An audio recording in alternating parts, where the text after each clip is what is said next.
On va reparler de la situation à Ceuta et vous allez voir qu'on a découvert énormément de choses, d'accord? Il y a des journalistes qui ont fouillé, il y a eu des révélations de fait et en fait il s'avère que l'Espagne, le gouvernement espagnol était au courant de plus d'une semaine avant. Tout simplement, il savait déjà plus d'une semaine à l'avance ce qui allait se passer à Ceuta, la vague d'immigration qui allait arriver. Bref, on va regarder un peu tout ça, vous allez un peu mieux comprendre. Et puis on a d'autres choses, hein, comme par exemple l'Union européenne qui, en réponse face à cette vague d'immigration, absolument, ce n'est pas inédit puisque ça s'était déjà déroulé en 2021, mais à ce niveau-là, d'accord, avec cette quantité de migrants, oui, ça c'est inédit. Eh bien, en réponse à tout ça, ils veulent censurer Internet. Aucun putain de rapport. Si ce n'est que ils ne supportent pas que le commun des mortels puisse avoir accès à ces informations et puisse voir en fait ce qui se passe dans d'autres pays européens. C'est une déclaration de Thierry Breton, voilà, qu'il souhaite mettre en place des frontières numériques. Bref, on va parler de ça et d'autres sujets autour de la situation à Ceuta. C'est parti.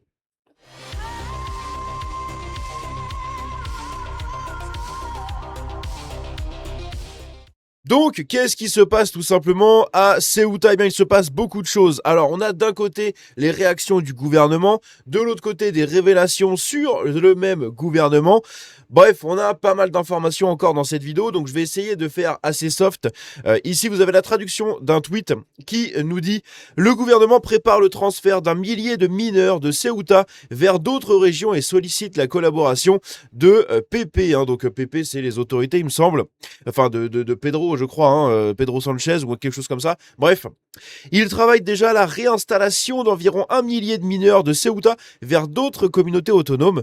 La ministre de l'Inclusion, oh, de la Sécurité sociale, oh, et de la Migration, oh, Elma Saïz a sollicité la collaboration des régions dirigées par le PP pour mener à bien cette répartition et souhaite que les mineurs soient installés dans leur nouvelle destination dans un délai inférieur à 15 jours. Alors PP, je ne sais pas ce que c'est peut-être une association ou quelque chose comme ça.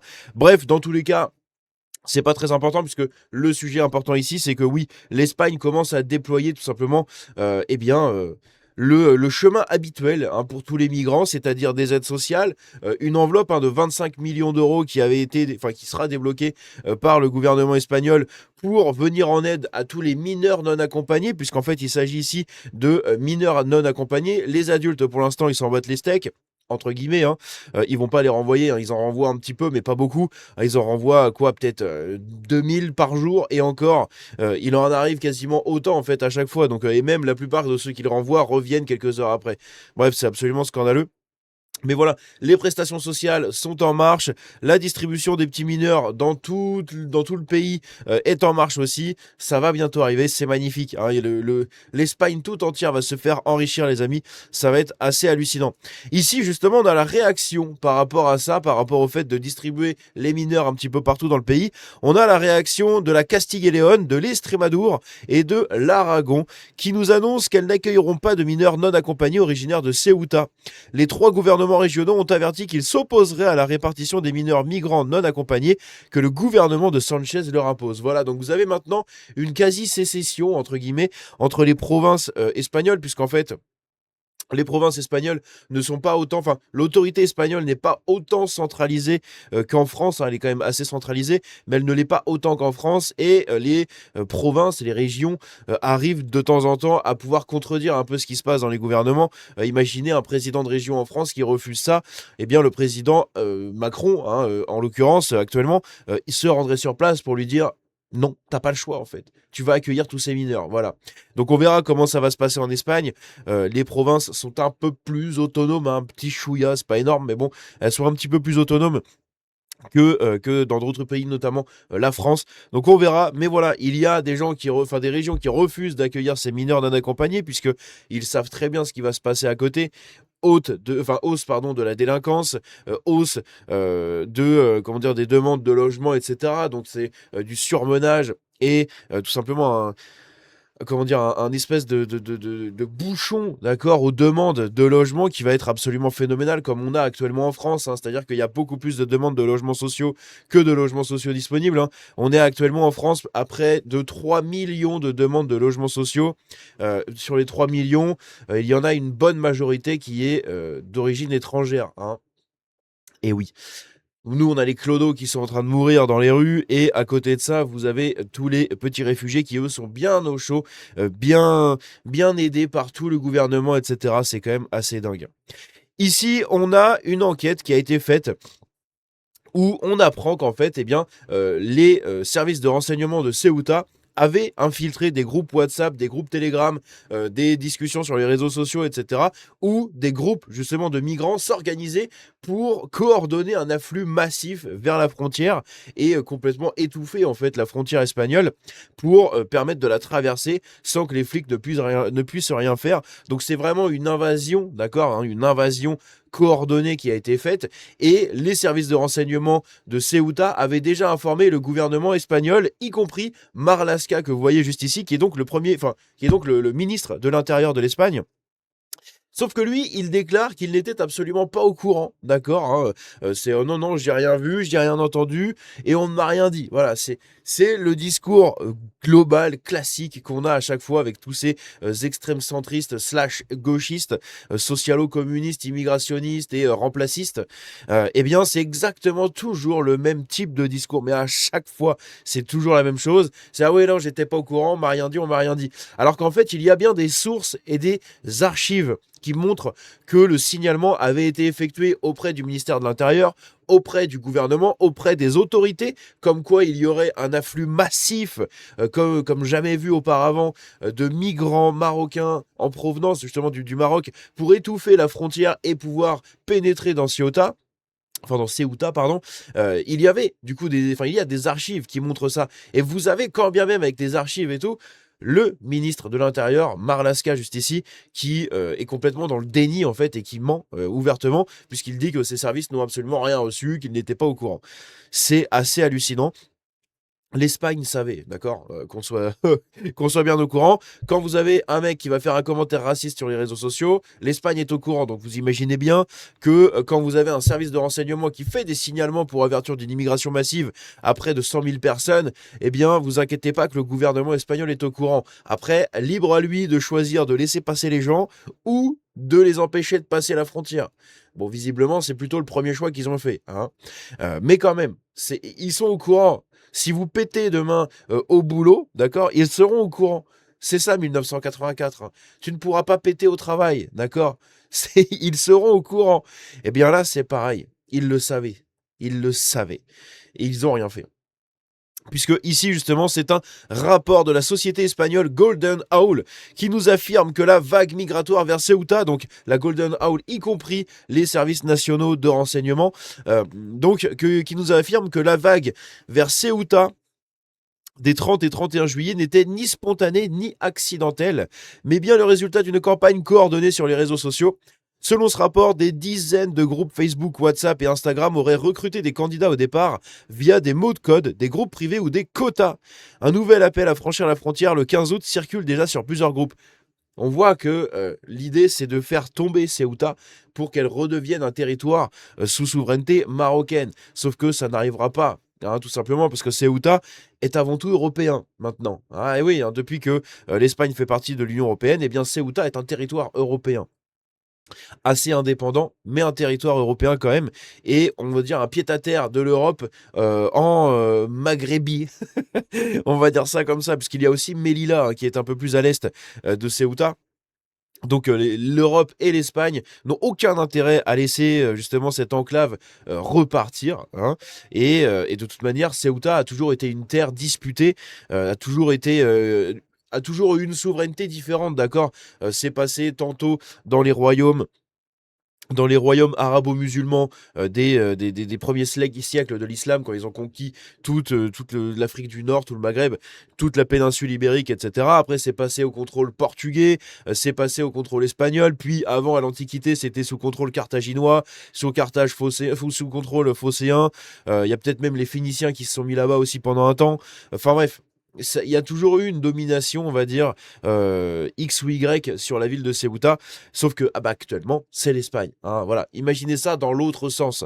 Imaginez ça où ça aurait appartenu, par exemple, la France. Hein, regardez, la France appartient aux Français hein, depuis très longtemps, et on se fait coloniser notre pays de plus en plus, d'accord. On se fait conquérir notre pays, on a le droit de rien dire. Eh bien voilà, pour moi, le Maroc n'a le droit de rien dire. Ils ont perdu les batailles pour maintenir cette ville sous leur contrôle. Eh bien voilà, c'est comme ça que ça se passe, hein, point barre.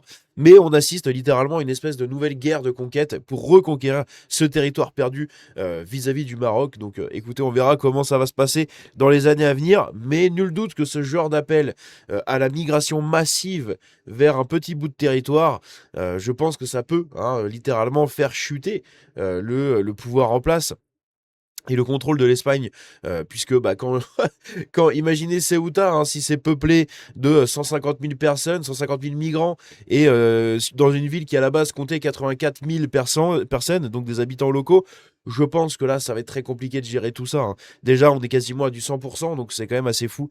Bref, donc dans une tribune, on a Thierry Breton qui estime que la crise continue la première attaque hybride algorithmique de grande ampleur contre une frontière extérieure de l'Union européenne et appelle Bruxelles à mobiliser le DSA pour enquêter sur le rôle des plateformes dans la diffusion de ces contenus. Voilà. En gros, on va censurer les réseaux sociaux parce que c'est sur les réseaux sociaux que les migrants se sont coordonnés pour envahir Ceuta. C'est vraiment. Voilà, il y a quelqu'un qui fait des sushis, hein, qui transforme des gens en sushis dans la rue. On va interdire le couteau à sushi. On va pas se dire, tiens, lui, on va le mettre en prison. Non, non, c'est lui, il va prendre du sursis, mais on va mettre le couteau en prison. Et on va supprimer les couteaux. On va arrêter de vendre des couteaux. Bref, franchement, c'est ridicule.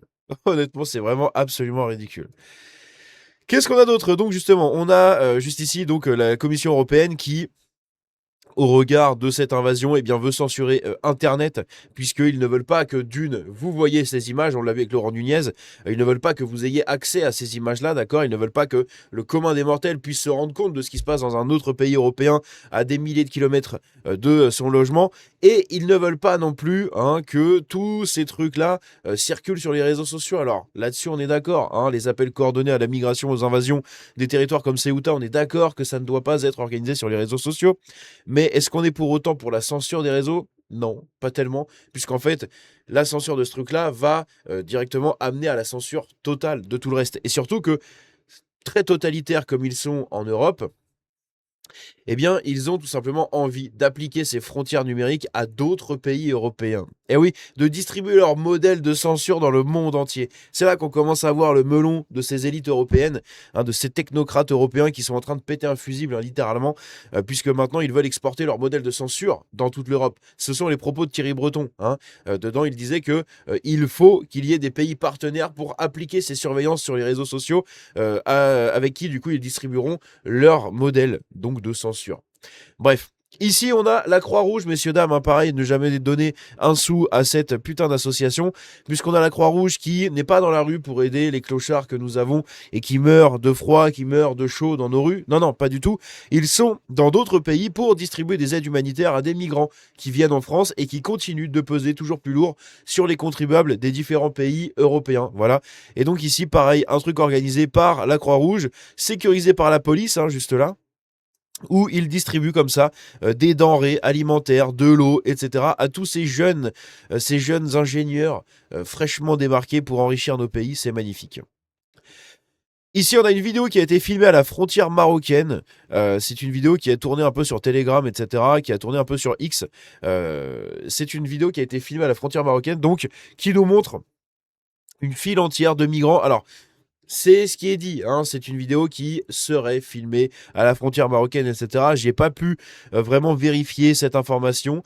De ce que j'ai trouvé, ça concorde à peu près. Voilà, c'est filmé près d'une frontière, laquelle on ne sait pas trop. J'ai même demandé aux IA, pareil, elles ne sont pas sûres.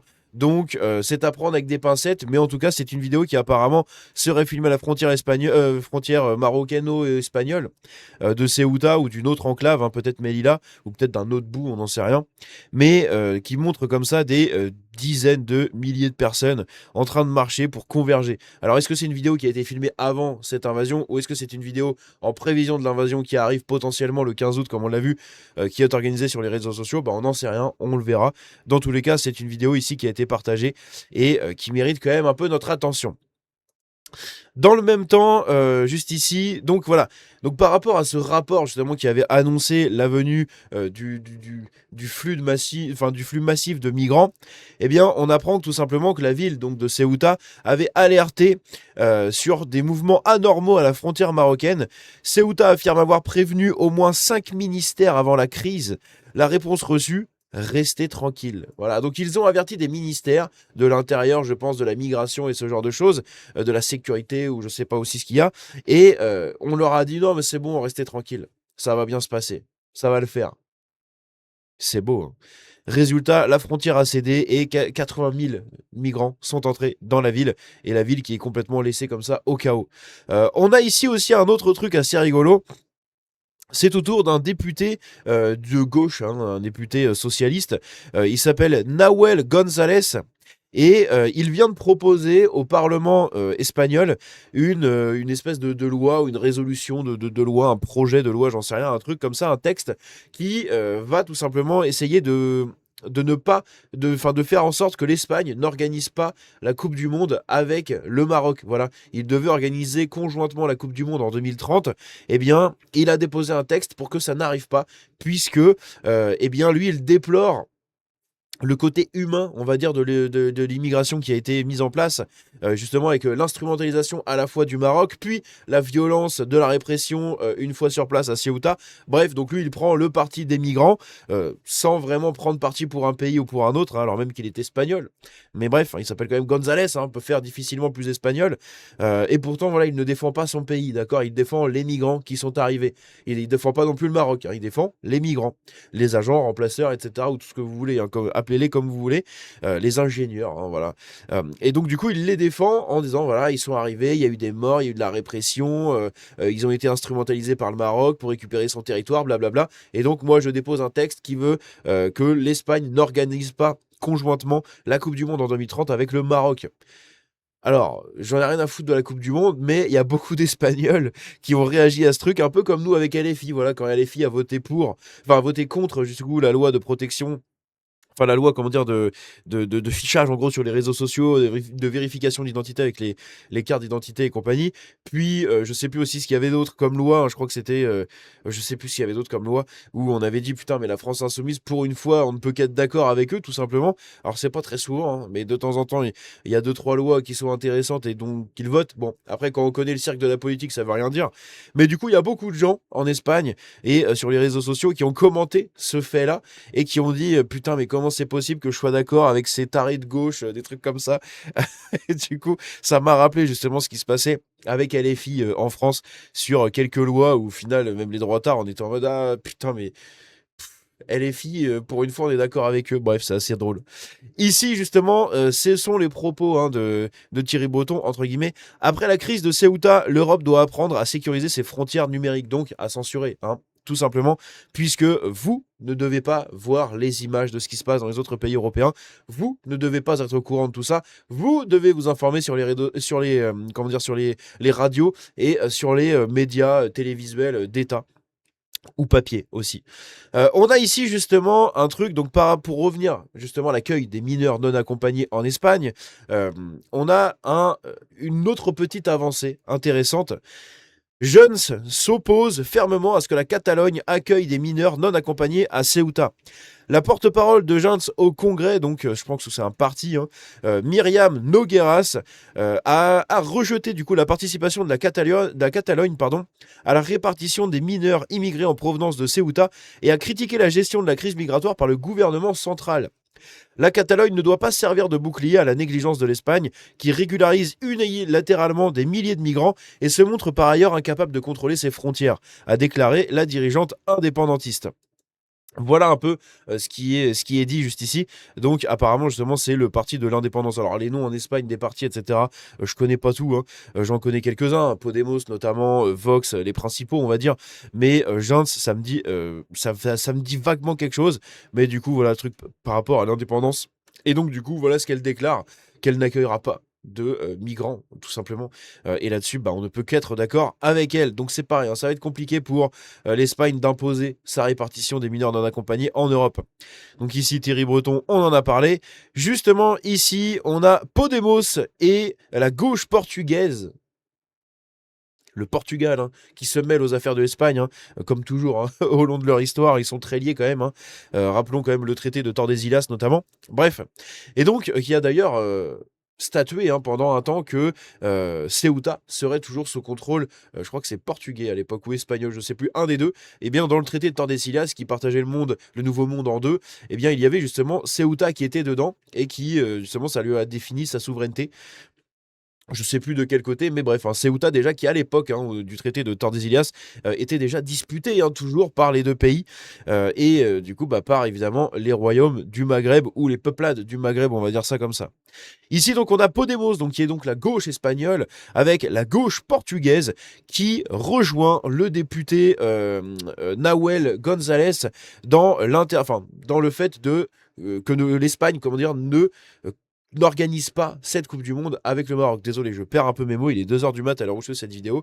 Je suis éclaté, j'ai plus de voix, je suis enrhumé, je sais pas ce qui m'arrive, je vais mourir, ça y est. Mais voilà. Et enfin, on termine cette vidéo avec cette information-là. On a évidemment, c'est pour vous montrer toujours qu'il faut en accueillir des milliards hein, de ces gens-là. Ils se reproduisent très vite. Donc en fait, il y a un gros taux de reproduction. On peut en accueillir. Voilà, on a un gros flot de production à la base. Voilà, on va tous les accueillir, c'est parti là. Venez tous en Europe là, c'est bon. Regardez, on ouvre nos fesses là, vas-y, allez, baisez-nous là, c'est bien.